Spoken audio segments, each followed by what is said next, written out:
Hello বন্ধুরা, কেমন আছো তোমরা সবাই? আশা করি তোমরা সবাই খুব ভালো আছো। আমরা ভালো আছি। আজকে হচ্ছে 25শে বৈশাখ, রবীন্দ্রনাথ ঠাকুরের জন্মদিন। তো সকাল সকাল রিহানের স্কুল ছিল সকাল 7:30টায়।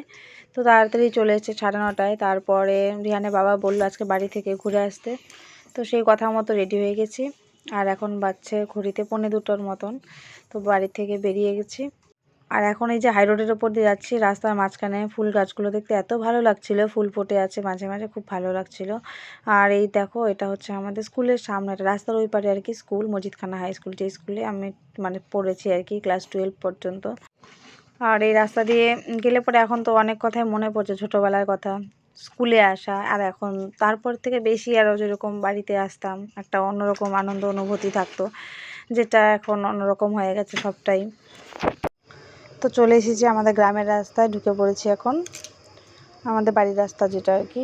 আর এই যে এখানটায় কত এসে বসে থাকা বলতে বিকালবেলা হাঁটতে আসতাম, সবসময় সকালে হাঁটতে আসতাম এই মোড়টার মধ্যে। আর দেখো চারিদিকে সবুজ। তো বাড়িতে এসে সবে ঢুকলাম, ঢুকতে গিয়ে এত কষ্ট হচ্ছিলো বাড়িতে, বলে বোঝাতে পারবো না। কারণ বাড়ি ভাঙার পরে আমি আর আসিনি, আজকেই প্রথম এলাম। শুধু চারিদিকে শুধু ছড়িয়ে ছিটিয়ে আছে নানা রকম জিনিসপত্র, নানা রকম স্মৃতি, সব মনে পড়ে যাচ্ছিলো। যেই বাড়িতে ছোটোর থেকে বড় হলাম, বিয়ে হলো যেই বাড়ি থেকে, আমার ছেলে হওয়ার পর যে বাড়িতে এসে এত দিন করে থাকলাম, সব স্মৃতি, সব কিছু, সব নিমেষের মধ্যে সব শেষ হয়ে গেল না। এখন শুধু পড়ে আছে চারিদিকে এই জিনিসপত্র ছড়ানো ছিটানো, যেগুলি অপ্রয়োজনীয় এখন আমাদের। আর ঘর ভাঙার পরে যা হয় আর কি, সব পড়ে থাকে। শুধু রয়ে গেছে, দাঁড়িয়ে আছে এই চারটে, বাথরুমটা আর কি, বাথরুমটাই পড়ে আছে এইভাবে, যেটা খুব শখ করে বাবা মা বানিয়েছিল।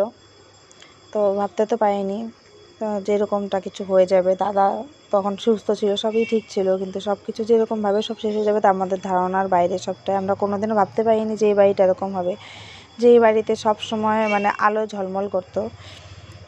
যখন কারেন্ট ছিল না তখন আমাদের বাড়ি সেই ঝলমলই ছিল, আর কারেন্ট আসার পর তখন তারপর তো আরও চারিদিকে লাইট জ্বলতে থাকতো। আর সেই বাড়িতে এখন ঘুটঘুটে অন্ধকার, শ্মশানে পরিণত হয়ে গেছে রীতিমতো বলতে গেলে। আর রিহান দেখো চারিদিকে শুধু খুঁজে বেড়াচ্ছে, এটা ওটা দেখছে, আর মনে পড়ছে আগের কথা, তাই বলছিল আমাকে, সব খুঁটিয়ে খুঁটিয়ে দেখছে। আর চারপাশে নানা রকমের গাছ উঠেছে, দেখলে তো কুমড়ো গাছটা কি সুন্দর হয়েছে, তারপরে ধুতুরা ফুলের গাছ, নানা রকমের গাছ হয়েছে বাড়িতে। তো আমি রুহি কোলে ঘুমিয়ে আছে, দেখছি। আর রোদটা প্রচণ্ড অসুবিধা হচ্ছিল, কষ্ট হচ্ছিল ভীষণ মনের থেকে। এই এই দৃশ্য কোনোদিনও ভাবিনি, কোনোদিনও আশাই করিনি আমরা।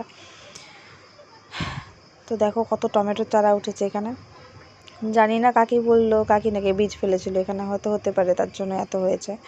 আর মৌরি গাছ, অনেক মৌরি হয়েছে, ছাগলে নাকি খেয়ে নিয়েছে অনেকটাই, অনেক মৌরি গাছ এখানে। তারপরে গিমা শাক নিচে ভর্তি হয়ে আছে, অনেক কিছু হয়ে আছে বাড়িতে। আর এই বাথরুমটা দেখে মনে পড়ছিল আগের কথা, এই কলের পাড় যেখানে মা সারাক্ষণের কাজ, এই যে কলের পাড় এখন পড়ে আছে, দেখো সাবানের গ্যাসটা হয়ে পড়ে আছে এখনও, এইসব মনে পড়ছিল আর কি সব। এখানে দেখো একটা গামছা ঝুলছে, এটা সম্ভবত বাবারই ছিল, হয়তো মনে পড়ছে না, কিন্তু আমি 98% শিওর এটা বাবার গামছাই ছিল। আর বাড়ির সামনে দেখো পাতা কত জমে আছে, যেহেতু ঝড় হয়েছে, আর ওই বাড়ির থেকেও পাতা আলাদা ঝাড় দিয়ে আমাদের এখানটাতেই রাখে বাড়ির সামনেটাতে। আর এই হচ্ছে বেল গাছ, আমাদের অনেক ফল হয়েছে গাছে, গাছ থেকে পড়তেও থাকে এখন হাওয়াতে নিচে, কাকিরা বলল। আর এটা হচ্ছে আমাদের বাড়ির সামনে, মন্দিরের সামনে যে গাছটা, ওই গাছটা কাঁচা মিষ্টি আম, যেটা আর কি অনেক হয়েছিল সবাই বলছিল। তো পাড়ার ছেলেরা তো তুলে গাছ থেকে পেরে পেরে খায়, জন্য কমে গেছে। আর এই মৌরি গাছ থেকে এদিক ওদিক হয়ে আছে কত, মামার জুতা।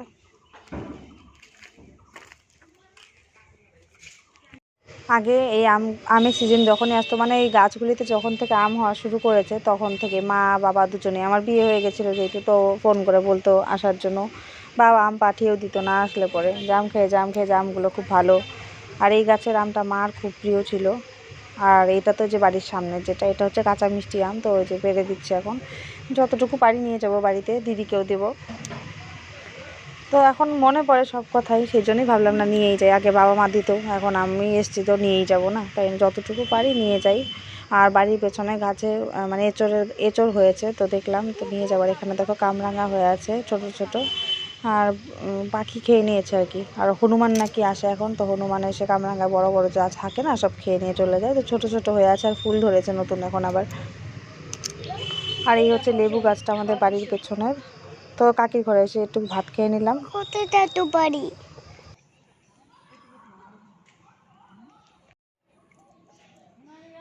হয়ে গেল, অনেকক্ষণ থাকলাম, খাওয়া দাওয়া করলাম কাকির ঘরে, এখন বাড়ি যাই, তাই না?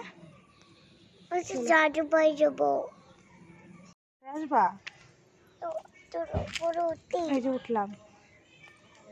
এটা দাদু বাড়ি, এইটা দাদুর ঘর মা, এটাই দাদুর ঘর।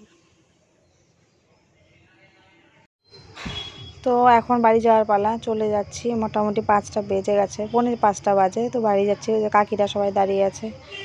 তো দেখো একটু বাড়িটা কেমন লাগছে এখন। আগে বেরোনোর সময় ভিডিও করতাম আর এখনকার ভিডিও কত তফাৎ।